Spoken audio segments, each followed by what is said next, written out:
Nej, just det. Se. Så, nu vill vi varandra. Ungefär.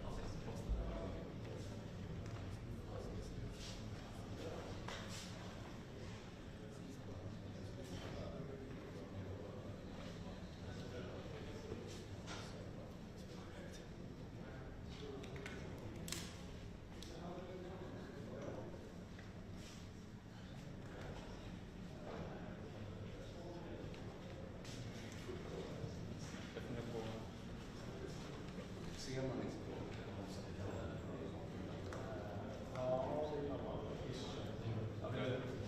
jag bara tänker lite så här, så du får något. Om jag måste snabbt så får man Exakt. Ja, jag lägger mig så att jag ser stolarna. Ja.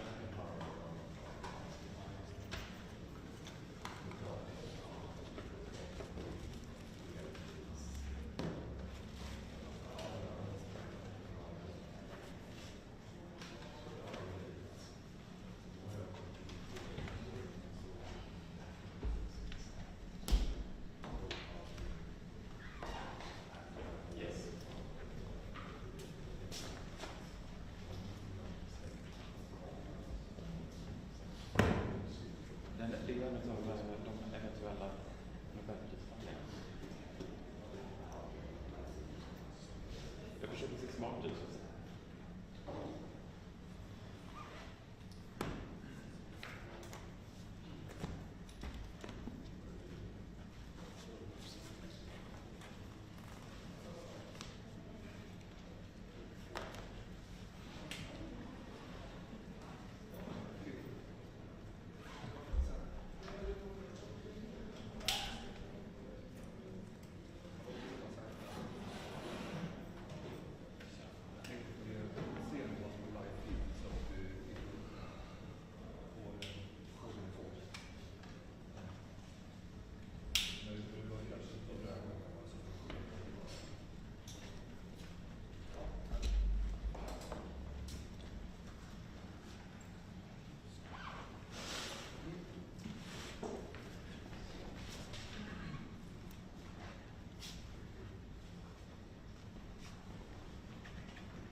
ju flera stycken namn i mixen. Amerikanen Michael Woodford till exempel, som har forskat en hel del om hur centralbanker kan och bör agera. Med tanke på inflationen de senaste åren så kanske det är en bra tidpunkt för honom, vi får se. En annan amerikan som det pratats mycket om är Susan Athey. Hon är en forskare inom digitala marknadsplatser. Det har hon specialiserat sig på, till exempel Google och eBay. Men det talas också om att hon kanske vid blott 53 år gammal är lite för ung för att få det här priset. Detsamma gäller den franska ekonomen Thomas Piketty, som ju forskat väldigt mycket inom ojämlikhet. Han är också 53 år gammal. Det har pratats med en svensk också inför årets pris. Torsten Persson, 70 år gammal, verksam vid Stockholms universitet har han varit, och om han får priset i år så blir han den tredje svensken någonsin och den första sedan 1977 att få det här ekonomipriset. Sist men absolut inte minst är den turkisk-amerikanska ekonomen Daron Acemoglu. Honom har det pratats om en hel del de senaste åren, och många säger att det kanske är dags för honom nu den här gången. Vi får väl se. Han har gjort väldigt mycket forskning om ojämlikhet och om hur länder blir framgångsrika och om hur utvecklingsländer kan bli framgångsrika. Så det är många namn i mixen, men det kommer säkert bli någon helt annan bara för att förbereda alla de där.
Välkommen till Kungliga Vetenskapsakademin och den här presskonferensen då vi ska presentera Sveriges riksbanks pris i ekonomisk vetenskap till Alfred Nobels minne.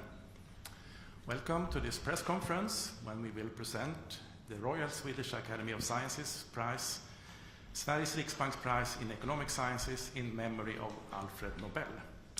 We will keep to our tradition and start the presentation in Swedish and then continue in English. And you're of course welcome to ask questions in either language later on. Jag heter Hans Ellegren och är ständig sekreterare här på Kungliga Vetenskapsakademin. Till höger om mig sitter professor Jakob Svensson, ordförande för priskommittén för Sveriges riksbanks pris i ekonomisk vetenskap till Alfred Nobels minne. Och till vänster om mig sitter professor Jan Theorell, ledamot i priskommittén och expert i ämnet.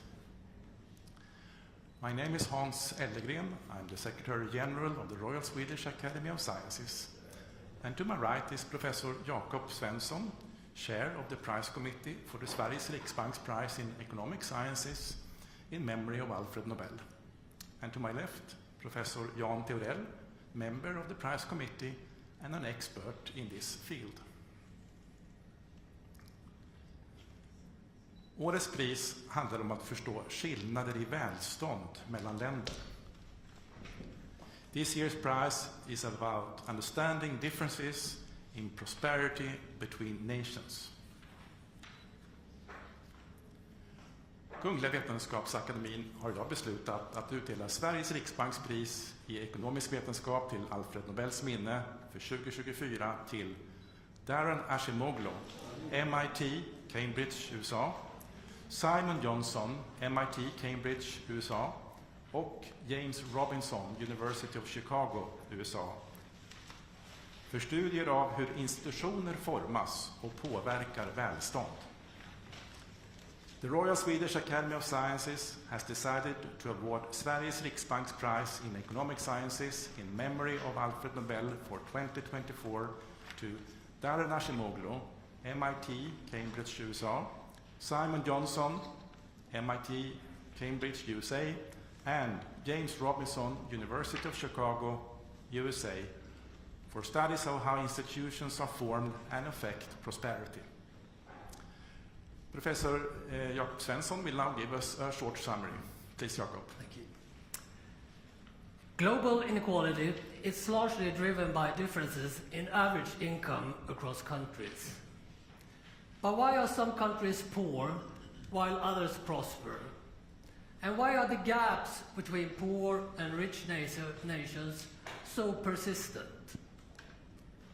These are not new questions, but they are among the most urgent in the social sciences.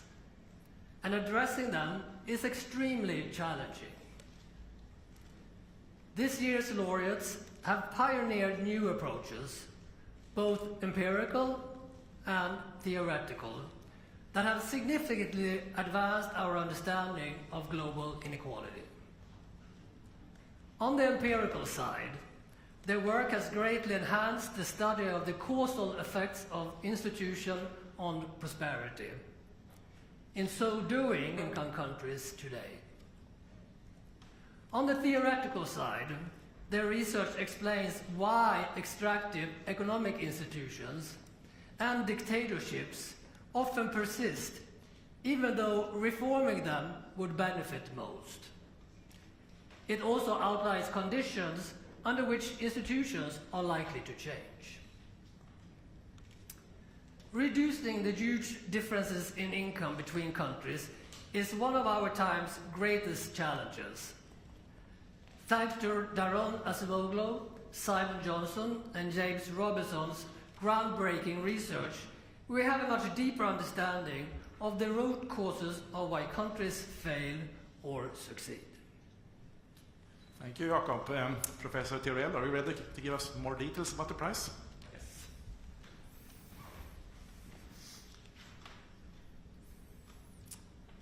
Thank you very much. Today, the 20% richest countries in the world are about 30 times richer than the poorest 20%. And this income gap is quite persistent. So although the poorer countries are of course becoming richer, they're not closing the gap. Why is this the case?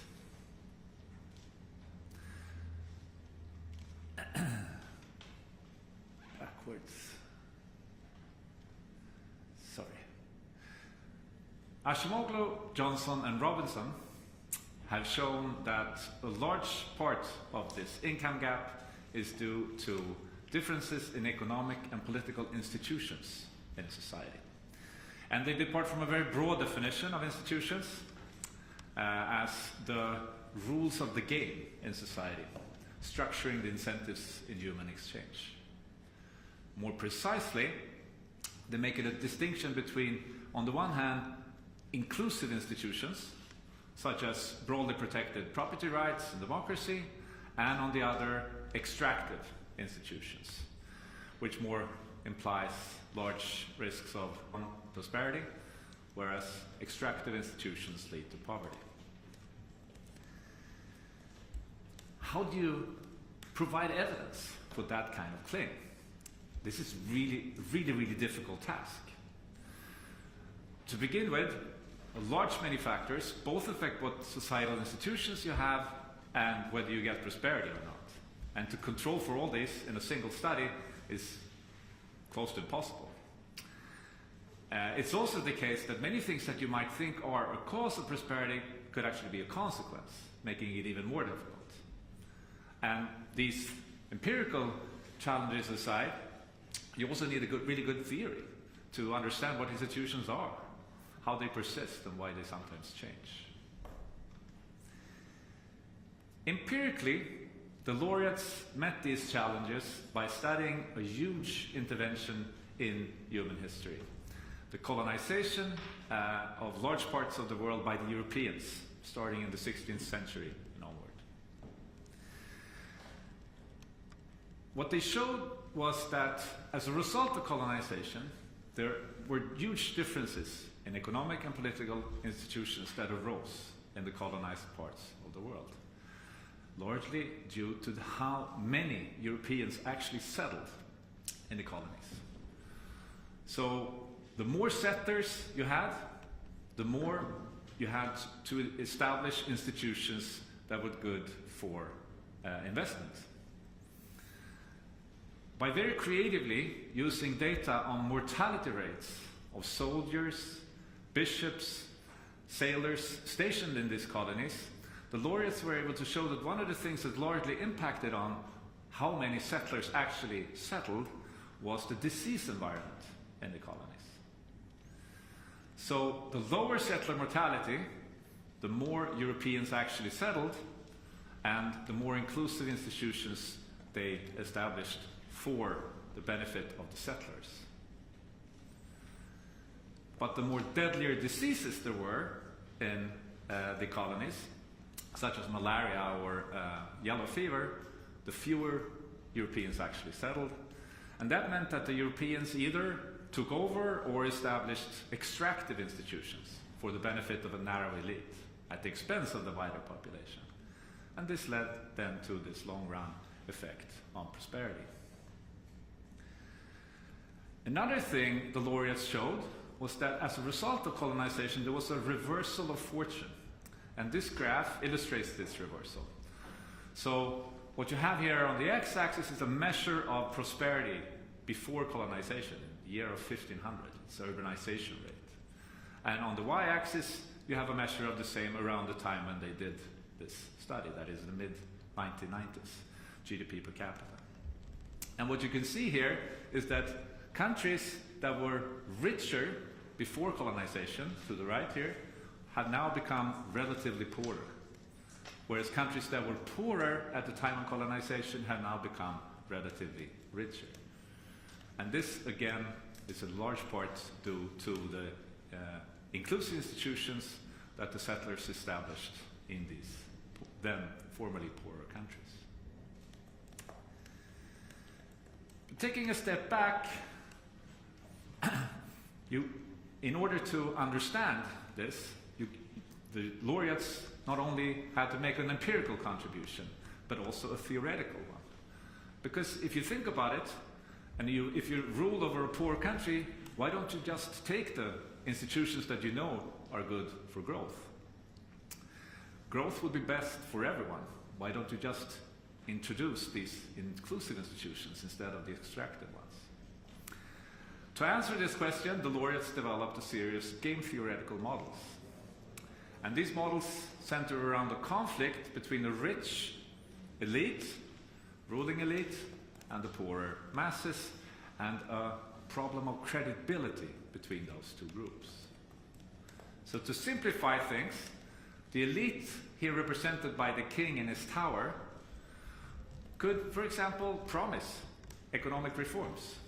They could promise more protected property rights for the people.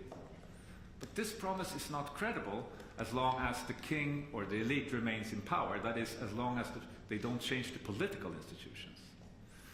Because as long as they don't do that, the poor knows that the rich could just steal back from them whatever assets they have accumulated in the future. So this promise, or the economic reforms, are not credible, and this also means that countries with extractive institutions get trapped in a situation with a rich elite and poorer masses. And this is called the commitment problem in this literature. This commitment problem, interestingly, is also part of the explanation for why institutions sometimes do change. One of the things that ordinary people have, also in non-democratic settings, although they lack formal political power, is the power to mobilize. So what the ordinary people can do is threaten with a revolution. This could, but does not have to be violent. Under such a threat, the elites in these countries face a difficult dilemma. They would like to cling on to power, so the king in his tower there, he would again start promising economic reforms to make peace with the people. But these promises are not credible. Because again, the people know that as soon as the situation calms down, the elites can just swiftly turn back to the old system. So under this situation, the only option for the elite could actually be to hand over power, introduce democracy, here represented by the king handing over the crown to the ordinary people.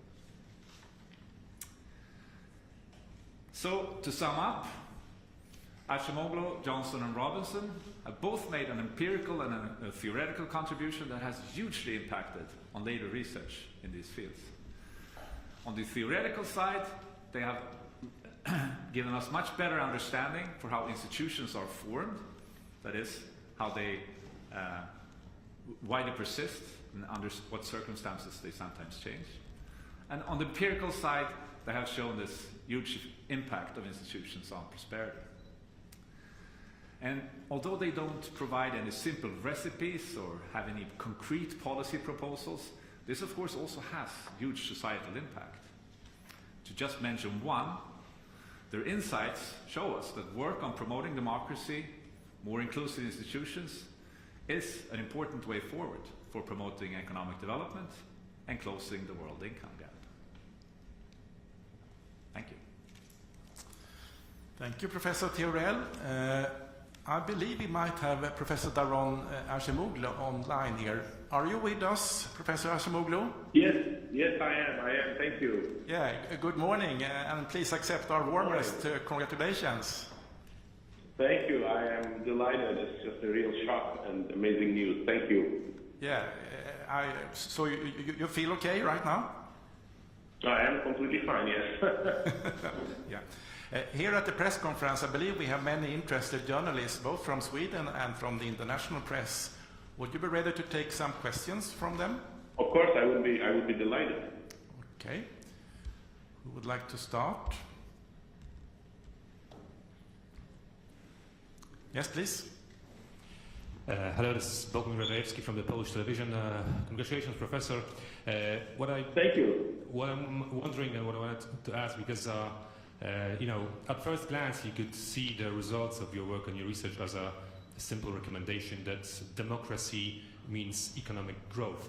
Is it really that simple? And how, in that regard, would you explain countries like China, who are not democracies, yet they have experienced tremendous economic growth in the past decades? Thank you.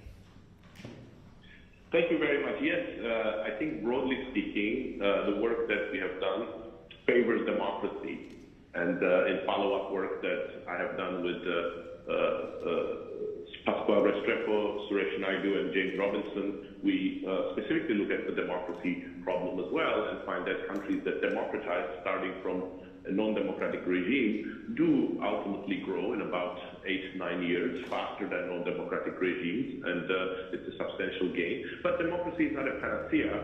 Introducing democracy is very hard. When you introduce elections, that sometimes creates conflict, and in particular, in already polarized societies, elections can lead to short-lived outcomes that are sometimes not democratic in nature, in the sense that one party gains power and in an authoritarian way implements things. And there are pathways via which non-democratic countries can actually grow. It's something that James Robinson and I have emphasized a lot in our book, Why Nations Fail, what we call extractive growth. Countries can put resources, rapidly mobilize resources for their existing sectors, existing firms, and that can lead to a pickup in growth. But our argument has been that this sort of authoritarian growth is often more unstable and doesn't generally lead to very rapid and original innovation. And of course, China is a bit of a challenge because it has recently started pouring a lot of investment and other resources into some sectors such as AI. But I think my perspective is generally that these authoritarian regimes, for a variety of reasons, are going to have a harder time in achieving sort of long-term sustainable innovation outcomes. More questions?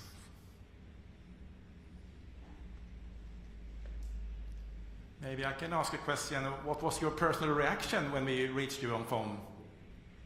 Oh, well, surprise and shock, but this is a real good coincidence in the sense that I'm in Athens right now, so it's not 5 o'clock in the morning for me. It's 1 hour ahead of your time, so it was easier to absorb than it might have been if I was in my usual place. Yeah. So you are in Athens now? Yes, I am in Athens, Greece, correct. Yes, please. Professor Ashimoglu, my name is Marcus Carlson-Boriou. I'm from the Swedish broadcaster TV4. I was just wondering if you could explain to a layperson very, very simply what your research is about and what you have achieved through your research. Well, I think the Nobel Committee gave a better summary than I can, but I think the most broad framing of some of the research that was cited there is we try to trace the roots of certain institutional trajectories to the colonial past. And rather than asking whether colonialism is good or bad, we note that different colonial strategies have led to different institutional patterns that have persisted over time, and then we trace those institutional choices that Europeans have made to a variety of factors, but quite importantly to these environments that determine whether Europeans settled, what types of colonization resources they brought in, and what kind of strategies they adopted. And those persistent effects led to a real institutional divergence throughout the last 500 years, and then we are able to trace out some of the concepts. Thanks very much for that. It's Marcus Carlson-Boriou again. I'm just wondering, your name has been in the mix quite a lot throughout recent years when it comes to the Economics Prize. Were you doubting that this prize would come? You never expect something like this, I think, was it Napoleon who said, when you go into officer cadet school, you dream of becoming a general, but not a president or king. So, you dream of having a good career, but this is over and on top of that. So it's a great surprise and honor.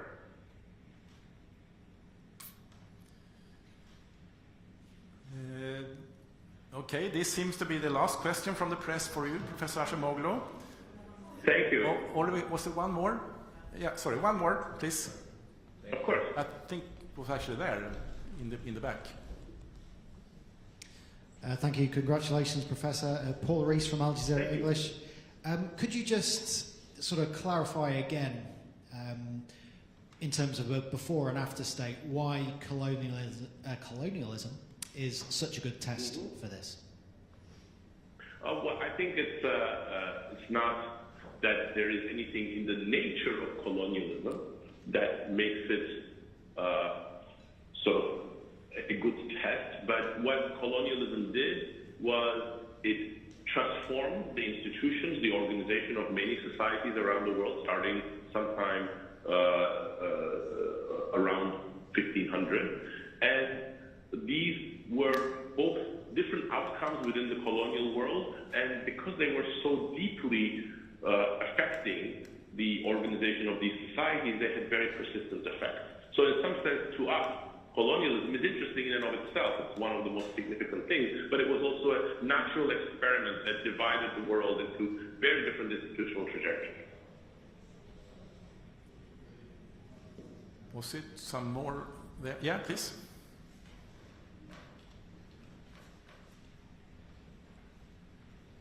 Yes, hello. Can you comment on how you assess the current quality and current trajectory of institutions in the world, if you look at your current home country, the United States, or other countries in the world right now? Well, I mean, I think this is actually another topic that I am researching, and it's fascinating but worrying.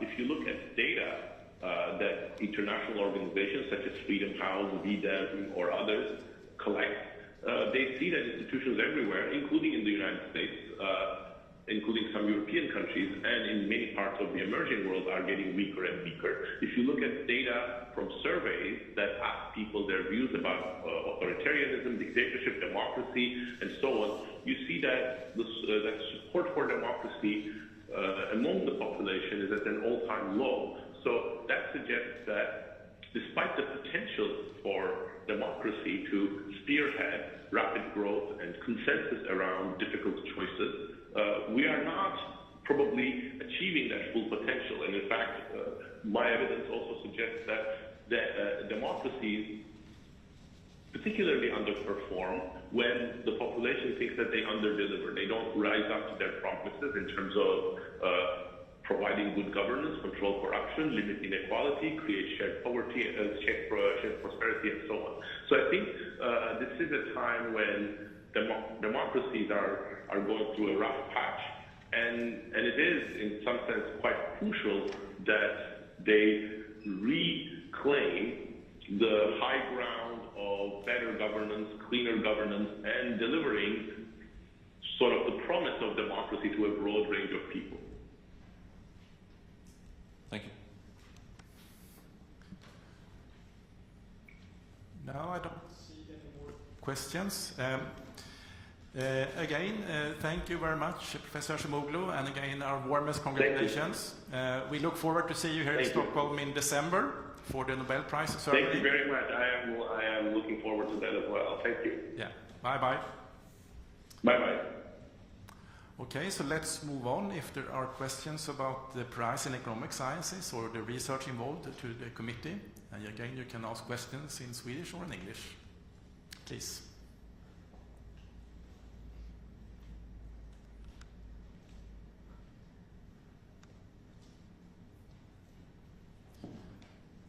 I see no questions.